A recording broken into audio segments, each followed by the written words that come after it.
अब बात बिजनेस से जुड़ी उन खबरों की जो सुबह से लेकर शाम तक सुर्खियों में रही। एल्केम लैब में 825 करोड़ रुपए की बड़ी ब्लॉक डील हो सकती है। जयंती सिन्हा कंपनी में 1.42% हिस्सेदारी बेचने जा रही है। डील का फ्लोर प्राइस 4,850 प्रति शेयर तय किया गया है, जो मौजूदा भाव से करीब 3% के डिस्काउंट पर है। इस ब्लॉक डील के लिए एक्सिस कैपिटल को ब्रोकर के तौर पर चुना गया है। एल्केम लैब भारत की एक प्रमुख फार्मा कंपनी है जो दवाओं की मैन्युफैक्चरिंग, R&D, डेवलपमेंट और मार्केटिंग के क्षेत्र में काम करती है। आरबीआई विदेशी निवेशकों को बैंकों में अधिक हिस्सेदारी की अनुमति देने की तैयारी कर रहा है। न्यूज एजेंसी रॉयटर्स के मुताबिक इसका मकसद न सिर्फ भारत की तेजी से बढ़ती अर्थव्यवस्था के लिए लॉन्ग टर्म में रकम जुटाना है, बल्कि विदेशी बैंकों की दिलचस्पी को भी भुनाना है। रॉयटर्स ने आरबीआई गवर्नर संजय मल्होत्रा के हवाले से बताया है कि बैंकिंग शेयर होल्डिंग और लाइसेंसिंग नियमों की समीक्षा की जा रही है। अभी विदेशी पोर्टफोलियो निवेशक किसी भारतीय बैंक में 74% तक हिस्सेदारी ले सकते हैं, लेकिन किसी स्ट्रेटेजिक निवेशक की अधिकतम सीमा 15% तक ही है। आरबीआई अब कुछ मामलों में केस बाय केस आधार पर छूट देने को तैयार हो रहा है।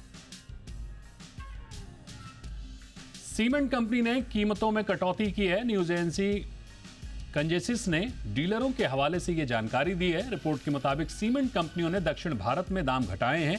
कंजेसिस ने बताया कि दक्षिण भारत में सीमेंट कंपनियों ने दाम 10 रुपए प्रति बैग से लेकर 30 रुपए प्रति बैग तक घटा दिए हैं।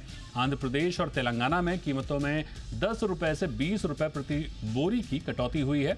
वहीं तमिलनाडु में सीमेंट के दाम 10 से 30 रुपए प्रति बोरी तक कम हुए हैं। कंपनियों ने कमजोर मांग और मानसून के कारण कीमतें घटाई हैं। जिन कंपनियों ने कीमतें घटाई हैं उनमें शामिल है इंडिया सीमेंट्स, एनसीएल, एसीसी और अंबुजा सीमेंट। एचडीएफसी बैंक की non banking subsidiary company HDB financial services के आईपीओ को सेबी ने मंजूरी दे दी है। सेबी ने एचडीबी फाइनेंशियल सर्विसेज के 12,500 करोड़ के आईपीओ को मंजूरी दी है। एचडीबी फाइनेंशियल के आईपीओ में 2,500 करोड़ रुपए के नए शेयर जारी किए जाएंगे।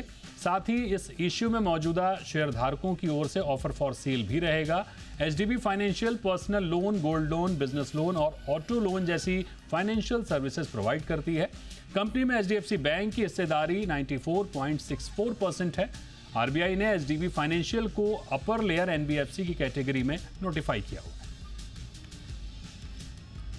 भारत और अमेरिका के बीच जुलाई तक ट्रेड डील होने की संभावना है। अमेरिकी वाणिज्य मंत्री हार्वर्ड लुटनिक ने कहा कि बहुत जल्द ट्रेड डील हो जाएगी, क्योंकि दोनों देशों ने ऐसा रास्ता खोज लिया है जो दोनों के लिए फायदेमंद है। लुटनिक ने यह बात वॉशिंगटन में US India strategic partnership forum के लीडरशिप समिट में कही। कल भारत के वाणिज्य मंत्री पीयूष गोयल ने कहा था कि दोनों देश एक दूसरे के कारोबार को प्राथमिकता देना चाहते हैं और टीमों के बीच लगातार बातचीत हो रही है। सूत्रों के मुताबिक 8 जुलाई से पहले दोनों देश एक अंतरिम समझौते पर पहुंच सकते हैं। दरअसल अमेरिकी राष्ट्रपति ट्रंप के 26% टैरिफ 8 जुलाई से लागू होंगे।